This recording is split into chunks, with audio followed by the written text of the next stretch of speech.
ஐயனார் துணை சீரியல்ல அடுத்து நடக்க போகிற நிகழ்வுகளை நம்ம பார்க்கலாம். கார்த்திகாவுக்கு கல்யாணம் முடிஞ்சு சேரனை விட்டு என்னைக்கு போனாங்களோ அன்னையிலேருந்து சேரன் ரொம்பவே கவலைப்பட்டுட்டு தான் இருந்தாங்க. இருந்தாலுமே நம்ம இதிலேருந்து அடுத்த கட்டத்துக்கு போய் தான் ஆகணுங்கிறத ஒரு நடைமுறை வாழ்க்கையை புரிஞ்சுக்கிட்டு சேரன் அந்த வாழ்க்கையிலேருந்து நகர்ந்துட்டாங்க. சந்தாயாதா கிட்ட பேசும்போது மட்டுமே நம்ம சேரனன் ரொம்பவே சந்தோஷமாக இருக்கிற மாதிரி அவங்களே ஃபீல் பண்ணுறாங்க. அது மட்டும் இல்லாமல் மதிய நேரம் ஃபுல்லாகவே சந்தாயாதா கூட தான் சாப்பிட்றாங்க. வேலை பார்க்குற இடத்துல அனிச்சுக்கு சாப்பாடு கொண்டு வரும்போது அவங்க நம்ம சேரனுக்குமே சேர்த்து சாப்பாடு செஞ்சு கொண்டு வராங்க. வீட்டில் நம்ம சேரனன் காலையிலே தடபுடலாக எழுந்திரிச்சு எல்லாத்தையும் சமைச்சிக்கிட்டு இருக்காங்க. அப்போ எல்லாருமே கேட்குறாங்க, இன்னைக்கு எதுவும் விசேஷமாக யாராவது வீட்டுக்கு வராங்களா, நீ எதுக்கு இவ்வளோ ஹானம் சமைச்சிக்கிட்டு இருக்க அப்படின்னு சொல்லி எல்லாருமே நம்ம சேரன்ட்ட கேட்குறாங்க. உடனே அவங்க, இங்கே யாருமே வரல, நான் தான் சாப்பாடு எடுத்துகிட்டு போகிறேன் அப்படின்னு சொல்கிறாங்க. ஏன்னா நீ சமைக்கிறத பார்த்தா ஒரு ஆளுக்கு சமைக்கிற மாதிரி தெரியலை, ஒரு ஊருக்கே சமைக்கிற மாதிரி அவ்வளோகான சமைக்கிறியே, என்ன விஷயம் அப்படின்னு சொல்லி கேட்டதுமே, இல்லைடா நம்ம அனுஷோட தங்கச்சி இருக்கால, அவள் இன்னைக்கு எனக்கு சாப்பாடு எடுத்துகிட்டு வரேன்னு சொல்லியிருந்தா, அதான் அவங்களுக்கு நான் சாப்பாடு செஞ்சு கொடுக்கலாமேன்னு சொல்லிட்டு கட்டிகிட்டு இருக்கேன். அவங்க ஒருத்தவங்களுக்கா நீ இவ்வளோ டிஷ் பண்ணுற, பேர் என்ன சொன்ன, சந்தாயாதாவா, ஓ போக்கே சரியில்லையே அப்படின்னு சொல்லிட்டு எல்லாருமே நம்ம சேரனை கிண்டல் பண்ணி சிரிக்கிறாங்க. சேரனுமே ரொம்பவே வெக்கப்பட்டு சிரிச்சுக்கிட்டே எல்லா சாப்பாடையும் பேக் பண்ணி எடுத்துகிட்டு போகிறாங்க. அவங்க போனதுமே அங்கே மதிய நேரம் சந்தாயாதா வந்ததுமே, நீங்கள் சாப்பிடுங்கன்னு சொல்லிட்டு அவ்வளோ பெரிய கேரியரை கொடுக்குறாங்க. என்ன இது நிறைய சாப்பாடா அப்படின்னு சொல்கிறாங்க. ஆமாம், நம்ம 3 பேருக்கும் தான், வந்து உட்காந்து சாப்பிடுன்னு சொல்லிட்டு எல்லாருமே சாப்பிடும்போது நம்ம சந்தாயாதா சொல்கிறாங்க, எல்லாமே நீங்கள் தான் பண்ணிங்களா அப்படின்னு சொல்லி கேட்குறாங்க. ஆமாம், எல்லாமே நான் தான் பண்ணேன், எல்லாமே சூப்பராக இருக்குது, ஒன்று கூட நல்லா இல்லைன்னு சொல்லவே முடியாதுன்னு சொல்லிட்டு அவங்க ரசித்து சாப்பிட்றாங்க. இதை பார்த்ததுமே சேரனுக்கு ரொம்பவே சந்தோஷமாக இருக்குது. அவங்க ரொம்ப நாள் கழித்து இப்போ தான் காதலில் விழுறாங்க, அதுவும் நம்ம சந்தாயாதா மேலே. அவங்களுக்கு சந்தாயாதா சாப்பிட்றத பார்க்கறதுக்கே அவ்வளோ சந்தோஷமாக இருக்குது. இந்த பொண்ணு எவ்வளோ வெகுலியாக பேசுது அப்படின்னு சொல்லிட்டு நல்லா ரசித்து பார்த்துக்கிட்டு இருக்காங்க. அப்போ தான் சந்தாயாதா கேட்குறாங்க, நீங்கள் சாப்பிட்லையான்னு சொல்லி. இதோ சாப்பிட்றேன் அப்படின்னு சொல்லிட்டு அவங்களுமே சாப்பிட்டு முடிக்கிறாங்க. இப்படி கொஞ்ச நாள் போனதுமே சந்தாயாதாவுக்கு புரிய வருது, சேரனை அவங்களுக்கு ரொம்பவே பிடிச்சிருக்குதுன்னு சொல்லிட்டு.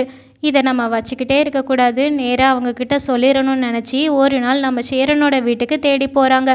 இதை யாருமே எதிர்பார்க்கல. வீட்டுக்கு வந்ததுமே எல்லாருமே கேட்குறாங்க, நீங்கள் யாருன்னு சொல்லிட்டு. அப்போ சந்தாயாதா சொல்கிறாங்க, நான் இந்த மாதிரி கூட வேலை பார்க்குற அனிஷோட தங்கச்சி அப்படின்னு சொல்லி.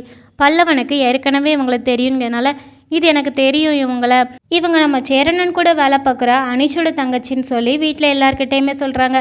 அதை பார்த்ததுமே பாண்டியன், அனிஷ்க்கு இப்படி ஒரு தங்கச்சியா அப்படின்னு சொல்லி ஆச்சரியப்படுதாங்க. சரி உட்காருங்க, அண்ணன் வர நேரம் தான் சொல்லிட்டு அவங்கள வெயிட் பண்ண வைக்கிறாங்க. அப்போ வெளியில் போன சேரனுமே வீட்டுக்கு வராங்க.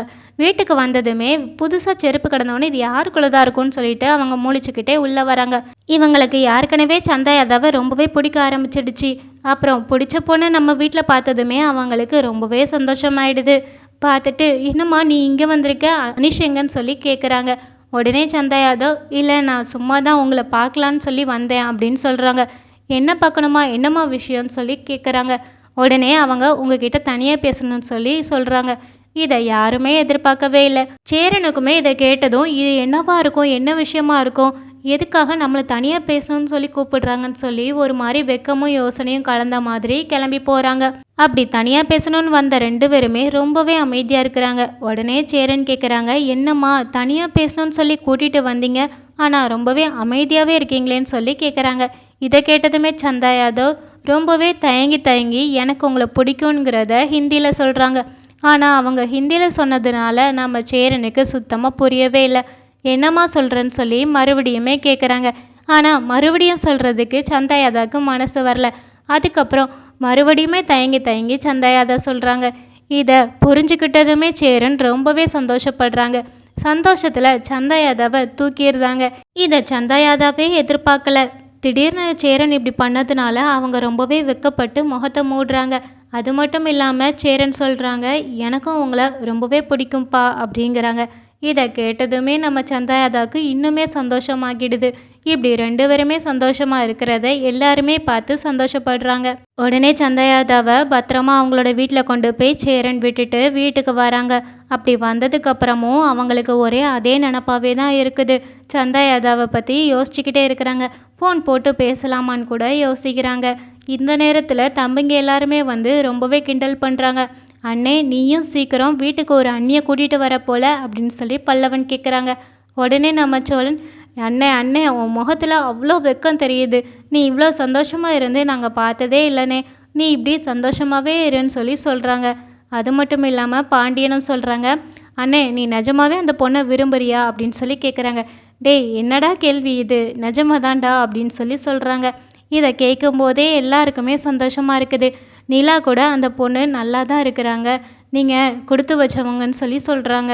இப்படி எல்லாருமே நல்லபடியாக பேசிக்கிட்டு இருக்கும்போது நடேசன் வந்து, உனக்கு அந்த பொண்ணு வேணாண்டா, வேற பொண்ணை பார்த்து நாங்களே கட்டி வைக்கிறோன்னு சொல்கிறாங்க. இதை கேட்டதுமே பல்லவன் பாண்டியன் எல்லாருமே கேட்குறாங்க, எதுக்கு இப்படி சொல்கிறீங்க, ஏன் இந்த பொண்ணு வேண்டாம் அப்படின்னு கேட்குறாங்க. உடனே நடேசன் சொல்கிறாங்க, அந்த பொண்ணு வேண்டாம் அவ்வளோதான் அப்படின்னு சொல்கிறாங்க. இதை கேட்டதுமே பல்லவன் சொல்கிறாங்க, வடக்கு பொண்ணு உங்களை இந்த மாதிரி ஏமாற்றிட்டு இப்படி போயிட்டாங்கங்கிறதுனால எல்லாருமே அப்படி இருப்பாங்கன்னு நீங்கள் நினைக்காதீங்க. உங்களுக்கு தான் அம்மாவை வச்சு காப்பாற்ற தெரியல, நீங்கள் அவங்கள குறை சொல்கிறீங்களான்னு சொல்லிட்டு ரொம்பவே இப்போ சண்டை போடுறாங்க. இதை பார்த்ததுமே சேரன், சண்டை போடாதீங்கடா, அவங்களுக்கு என்ன பிரச்சனைன்னு நமக்கு தெரியாது, தயவு செஞ்சு இப்போ நீங்கள் எல்லாருமே சேர்ந்து சண்டை போடாதீங்க அப்படின்னு சொல்லி சமாதானப்படுத்துகிறாங்க. அது மட்டும் இல்லாமல் நடேசன் கிட்ட சொல்கிறாங்க, அப்பா உங்களோட பிரச்சனை வேறு மாதிரி இருக்கலாம், இது என்னோட வாழ்க்கை, அதை நான் வேறு மாதிரி கூட வாழுவேன்ல, நான் அந்த பொண்ணுக்கிட்ட பழகுன வரைக்கும் சொல்கிறேன்ப்பா, அந்த பொண்ணு ரொம்பவே நல்ல பொண்ணு, அது மட்டும் இல்லாமல் ரொம்பவே அப்பாவையும் கூட, வீட்டில் அவ்வளோ பொறுப்பாக இருப்பாப்பா அப்படின்னு சொல்லிட்டு சொல்கிறாங்க. அந்த பொண்ணு நீங்கள் நினைக்கிற மாதிரி கிடையவே கிடையாது, ரொம்பவே தங்கமான பொண்ணுன்னு சொல்லி ரொம்ப சொல்கிறாங்க. இதை கேட்டதுமே நடேசன், நீ நல்லா இருந்தால் எனக்கு அது போதும்டா, என் பையன் வாழ்க்கை நல்லா இருக்கக்கூடாதுன்னு யாராவது நினைப்பாங்களா அப்படின்னு சொல்லிட்டு நடேசன் சொல்லிட்டு கிளம்பி போகிறாங்க. நடேசன் போனதுமே பல்லவன் சொல்கிறாங்க, அவங்க பொண்டாட்டியை வச்சு அவங்களால காப்பாற்ற முடியலை, ஆனால் உன்னைய வந்து எப்படி அட்வைஸ் பண்ணிட்டு போகிறாரு பார்த்தியா அப்படின்னு சொல்லிட்டு சேரண்ணங்கிட்ட சொல்கிறாங்க. சேரண்ணன், நீ அவங்க சொல்கிறதெல்லாம் காதில் வாங்கிக்கிடாத அப்படின்னு சொல்லிட்டு உடனே சேரன் சொல்கிறாங்க, நீ பெரியவங்கள இந்த மாதிரிலாம் பேசாத, அவங்க அவ்வளோதான், தயவு செஞ்சு நீ அப்படிலாம் பேசக்கூடாது பல்லவா அப்படின்னு சொல்கிறாங்க. சரிண்ணே, நீ சொல்கிறதுக்காக நான் பேசாமல் இருக்கிறேன் அப்படின்னு சொல்லிட்டு அமைதியாகிறாங்க. நம்ம சேரனன் காதலில் விழுந்ததுக்கு நம்ம இன்றைக்கி வீட்டில் ட்ரீட் வச்சே ஆகணும், இன்றைக்கி என்னென்ன உண்டோ எல்லாமே ஆர்டர் பண்ணி சாப்பிட்லாம் அப்படின்னு சொல்லிட்டு பல்லவனும் பாண்டியனும் சொல்கிறாங்க. உடனே சேரன், அதுக்கு என்னடா அண்ணன் 10 நிமிஷத்தில் சமைச்சிருவேன்னு சொல்லிட்டு சமைக்க போகிறாங்க, இன்றைக்கி உனக்கு தான் ட்ரீட்டு, அதனால் நீ அமைதியாக இரு அப்படின்னு சொல்லிட்டு எல்லாருமே சேரனை ரொம்பவே சந்தோஷமாக பார்த்துக்கிடுதாங்க. சேரனுமே அவங்க சந்தாயாதாவை நினச்சி ரொம்பவே சந்தோஷப்படுறாங்க. சந்தாயாதாவை பற்றி யோசித்ததுமே அவங்களுக்கு கால் பண்ணி பேசலான்னு சொல்லிட்டு சேரனன் உடனேவே கால் பண்ணி அவங்களுக்கு பேசுகிறாங்க. இதை பார்த்ததுமே தம்பிங்க எல்லாருக்குமே ரொம்பவே ஷாக் ஆகுது. நம்ம அண்ணனுக்கு சமையலை விட்டால் வேறு எதுவுமே 2 வார்த்தை கூட பேசவே தெரியாது, அப்படி இருக்கிற ஆளை அந்த அண்ணி எப்படி மாற்றிட்டாங்க அப்படின்னு சொல்லி சொல்கிறாங்க. என்னடா எல்லாரும் அதுக்குள்ளே அண்ணிங்கிறீங்க அப்படின்னு சொல்லிட்டு சோழன் கேட்குறாங்க. ஆமாம், இனிமேல் அவங்களும் எங்களுக்கு ஒரு அண்ணி தான், அப்போது எனக்கு 2 அண்ணி அப்படின்னு சொல்லிட்டு பல்லவன் சொல்கிறான்.